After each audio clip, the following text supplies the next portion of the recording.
नमस्कार दोस्तों, आप देख रहे हैं between the lines by Sunil. जैसा कि आप जानते हैं, मैं रोजाना एक विशिष्टात्मक खबर लेकर आपके सम्मुख हाजिर होता हूं। आज का टॉपिक है ईरान युद्ध के बीच अमेरिका इजराइल में के संबंधों में पड़ी दरार। आज का टॉपिक है ईरान युद्ध के बीच अमेरिका इजराइल के संबंधों में पड़ी दरार। दुनिया के इतिहास में कुछ राजनीतिक साझेदारियां ऐसी होती हैं जिन्हें देखकर लगता है कि इन्हें कोई अलग नहीं कर सकता। अमेरिकी राष्ट्रपति डोनाल्ड ट्रंप और इजराइल के प्रधानमंत्री बेंजामिन नेतन्याहू दो ऐसे नेता हैं जिन्होंने बीते 28 फरवरी को ईरान के खिलाफ एक संयुक्त अभियान के तहत युद्ध का बुगल फूंका था। दोनों कंधे से कंधा मिलाकर खड़े थे, लेकिन क्या अब यह सुपर पार्टनरशिप की नींव अब हिल चुकी है? हाल ही में अमेरिकी मीडिया और एक्सियोसिस की एक रिपोर्ट ने पूरी दुनिया के जियोपॉलिटिक्स गलियारों में भूचाल ला दिया। रिपोर्ट्स के मुताबिक एक बेहद तनावपूर्ण और गुप्त फोन कॉल के दौरान राष्ट्रपति ट्रंप ने नेतन्याहू पर चिल्लाते हुए उन्हें क्रेजी कहे, यानी गाली दी। इतना ही नहीं, ट्रंप ने यहां तक कह दिया कि अगर मैं नहीं होता तो तुम आज जेल में होते। जब मीडिया ने ट्रंप से पूछा कि क्या उन्होंने सच में नेतन्याहू को क्रेजी कहा है, तो ट्रंप का दो टूक जवाब था, हाँ मैंने कहा। आखिर ऐसा क्या हुआ जो दो नेता कुछ महीने पहले मिलकर मिडिल ईस्ट का नक्शा बदलने निकले थे, आज उनके बीच की बातचीत गाली गलौज या तीखी नोकझोंक तक पहुंच गई है? क्या अमेरिका और इजराइल की ऐतिहासिक दोस्ती टूटने की कगार पर है, या यह सिर्फ एक टैक्टिकल गेम है? आज हम इस महादरार के पीछे की पूरी इनसाइड स्टोरी को डिकोड करेंगे। सवाल है कि विवाद की जड़ क्या है? लेबनान और ईरान का अलग अलग एजेंडा? इस विवाद को समझने के लिए हमें आज की जमीनी हकीकत को देखना होगा। इस दरार की सबसे बड़ी वजह है दोनों नेताओं के बदलते हुए लक्ष्य। जब 28 फरवरी को अमेरिका और इजराइल ने मिलकर ईरान पर हमला किया था, तब इजराइल के प्रधानमंत्री नेतन्याहू का मकसद साफ था कि ईरान के परमाणु कार्यक्रम को हमेशा के लिए नेस्त नाबूद करना, हिजबुल्लाह और हमास को मिटाना और ईरान में सत्ता परिवर्तन कराना। नेतन्याहू एक लंबा और निर्णायक युद्ध चाहते थे, लेकिन राष्ट्रपति डोनाल्ड ट्रंप एक बिजनेसमैन है। उनका नजरिया बिल्कुल ही अलग है। वो अमेरिकी राजनीति में नो न्यू वॉर्स और अमेरिका फर्स्ट के नारे के साथ आए हैं। ट्रंप इस युद्ध को खींचना नहीं चाहते। वो एक क्विक विन, यानी जल्द से जल्द एक बड़ी डील करके शांति स्थापित करना चाहते हैं। तो समस्या कहां पैदा हुई? समस्या पैदा हुई लेबनान को लेकर। ट्रंप प्रशासन ईरान के साथ पर्दे के पीछे एक बड़ी शांति वार्ता कर रहा है, यानी पीस नेगोशिएशन। ट्रंप चाहते हैं कि ईरान के साथ समझौता हो और स्ट्रेट ऑफ हॉर्मुज को तेल के टैंकरों के लिए दोबारा खोला जाए, ताकि दुनिया भर में पेट्रोल डीजल की कीमतें कम हो सकें। क्योंकि अमेरिका में इसी साल मिड टर्म इलेक्शंस होने हैं, जैसा हमारे यहाँ राज्यसभा में होता है कि हर 2 साल में चुनाव होते हैं, ठीक उसी तरह अमेरिका का यह मिड टर्म इलेक्शंस भी है। और बढ़ती महंगाई ट्रंप की पार्टी के लिए राजनीतिक जहर बन सकती है। लेकिन ईरान ने ट्रंप के सामने एक शर्त रख दी है, अगर अमेरिका को फाइनल डील चाहिए तो इजराइल को लेबनान में हिजबुल्लाह के खिलाफ बमबारी पूरी तरह रोकनी पड़ेगी। ट्रंप ने इस शर्त को मान लिया और नेतन्याहू से कहा, बस अब लेबनान पर हमले रोक दो। लेकिन नेतन्याहू ने क्या किया? उन्होंने ट्रंप की बात मानने से साफ इनकार कर दिया। इजरायली सेना ने लेबनान के दक्षिणी हिस्सों पर अपना कब्जा और मजबूत कर लिया और बेरूत पर हवाई हमले जारी रखे। इसी बात ने ट्रंप को आग बबूला कर दिया। ट्रंप को लगा कि नेतन्याहू उसकी सबसे बड़ी डिप्लोमेटिक डील को टारपीडो, यानी बर्बाद कर रहे हैं। अब सवाल है, I call all the shots, Trump का पावर प्ले।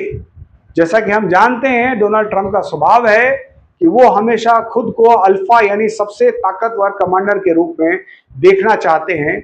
वो यह कतई बर्दाश्त नहीं कर सकते कि कोई दूसरा देश, चाहे वो अमेरिका का सबसे करीबी दोस्त ही क्यों ना हो, उनके एजेंडे को डिक्टेट करे। हाल ही में फाइनेंशियल टाइम्स को इंटरव्यू देते हुए ट्रंप ने सरेआम कहा कि मिडिल ईस्ट में सारे फैसले मैं लेता हूं, वो यानी नेतन्याहू फैसले नहीं लेता। I call all the shots. यह बयान सीधे तौर पर इजराइल के प्रधानमंत्री के आत्मसम्मान पर चोट था। इसके तुरंत बाद ट्रंप ने सोशल मीडिया पर लिखा, इजराइल अब लेबनान पर बमबारी नहीं करेगा। अमेरिका ने इस पर रोक लगा दी है। Enough is enough. लेकिन नेतन्याहू की मजबूरी क्या है? अब सिक्के का दूसरा पहलू देखिए। बेंजामिन नेतन्याहू इजराइल के भीतर एक बेहद नाजुक राजनीतिक गठबंधन सरकार चला रहे हैं। जी हां, उनके ऊपर देश के भीतर दक्षिणपंथी मंत्रियों का भारी दबाव है। इजराइल की जनता चाहती है कि जब तक उत्तरी इजराइल से हिजबुल्लाह का खतरा पूरी तरह खत्म नहीं हो जाता, तब तक युद्ध नहीं रुकना चाहिए। अगर नेतन्याहू ने ट्रंप के सामने पूरी तरह झुक जाते तो इजराइल के भीतर उनकी छवि एक कमजोर नेता की बन जाती जो अमेरिकी दबाव में आ गया। और याद रखिए, इजराइल में भी इसी साल चुनाव होने की संभावनाएं बन रही हैं। नेतन्याहू को इजरायली वोटर्स को यह साबित करना है कि वो इजराइल के रक्षक हैं, किसी के हाथ की कठपुतली नहीं। यही वजह है जब ईरान ने इजराइल पर हाल ही में कुछ मिसाइलें दागी तो ट्रंप ने नेतन्याहू को फोन करके साफ तौर पर कहा था, जवाब मत देना, इससे मेरी शांति वार्ता टूट जाएगी। लेकिन नेतन्याहू ने ट्रंप की चेतावनी को दरकिनार करते हुए ईरान के भीतर दोबारा मिसाइल हमले कर दिए। इस गेम ऑफ चिकन ने दोनों के रिश्ते के में कड़वाहट को चरम पर पहुंचा दिया। इतिहास गवाह है, जो लोग अमेरिका और इजराइल के इस झगड़े को देखकर यह मान रहे हैं कि दोनों देशों का गठबंधन टूट जाएगा, तो उन्हें इतिहास के कुछ पन्नों को पलटना चाहिए। डोनाल्ड ट्रंप और नेतन्याहू के बीच यह पहला विवाद नहीं है, इससे पहले भी विवाद हुए हैं। याद कीजिए साल 2020 का आखिरी अमेरिकी चुनाव, जब जो बाइडेन राष्ट्रपति का चुनाव जीते तो बेंजामिन नेतन्याहू दुनिया के पहली श्रेणी के नेताओं की लिस्ट में से एक थे जिन्होंने जो बाइडेन को बधाई दी थी। ट्रंप उस वक्त इस बात से इतने नाराज हुए थे कि उन्होंने सालों तक नेतन्याहू से बात नहीं की। ट्रंप ने तब भी कहा था कि मैंने बीबी यानी नेतन्याहू के लिए जितना किया किसी के लिए नहीं किया, लेकिन उन्होंने हमारा साथ छोड़ दिया। लेकिन जब 2025 में ट्रंप दोबारा सत्ता में आए तो दोनों फिर से एक साथ आ गए। क्यों? क्योंकि जियोपॉलिटिक्स में कोई स्थायी दोस्त या दुश्मन नहीं होता, केवल स्थायी हित होते हैं, यानी परमानेंट इंटरेस्ट होते हैं। इजराइल के जाने माने एक्सपर्ट्स और बार इलान यूनिवर्सिटी के प्रोफेसर एतन गिलबोआ का कहना है कि इस सार्वजनिक बहस के बावजूद अमेरिका और इजराइल का रणनीतिक गठबंधन खतरे में नहीं है।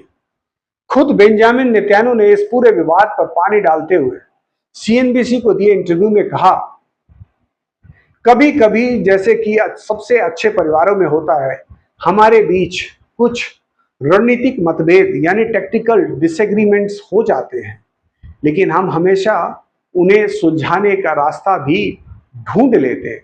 हम सुबह किसी बात पर असहमत हो सकते हैं, लेकिन दोपहर तक हम मिलकर कार्रवाई कर रहे होते हैं।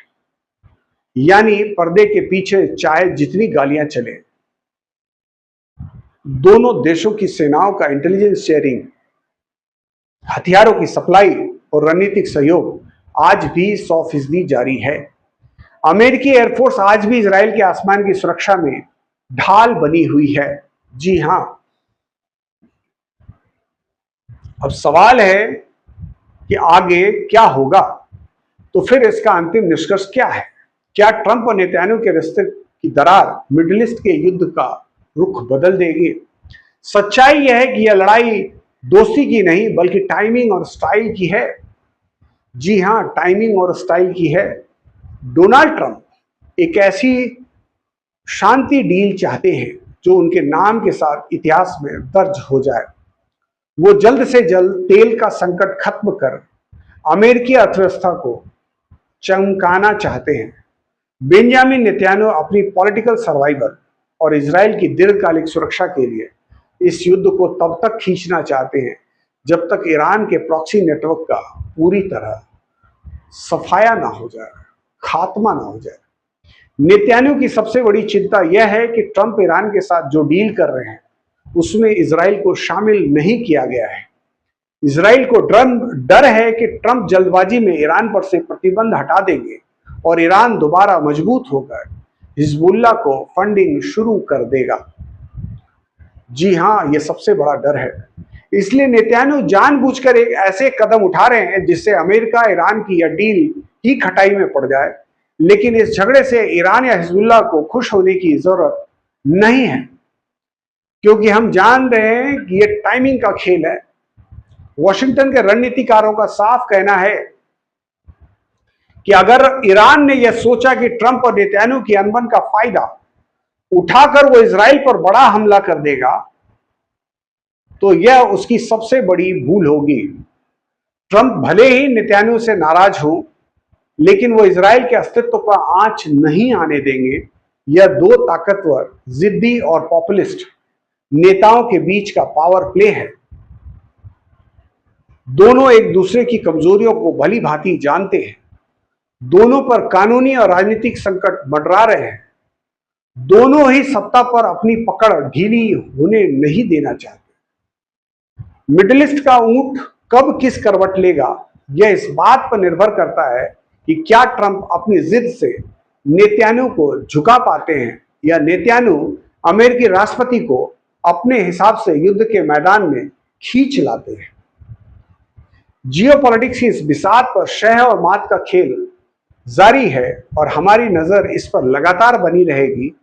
आपकी हिसाब से क्या ट्रंप और नेतन्याहू की यह दरार असली है या सिर्फ एक सोची समझी रणनीति? कमेंट सेक्शन में अपनी राय जरूर बताएं। अगर आपको कंटेंट पसंद आया हो तो वीडियो को लाइक करें, दोस्तों के साथ शेयर करें, साथ ही चैनल को सब्सक्राइब करना ना भूलें। तो दोस्तों, मिलते हैं अगले वीडियो में। तब तक के लिए धन्यवाद।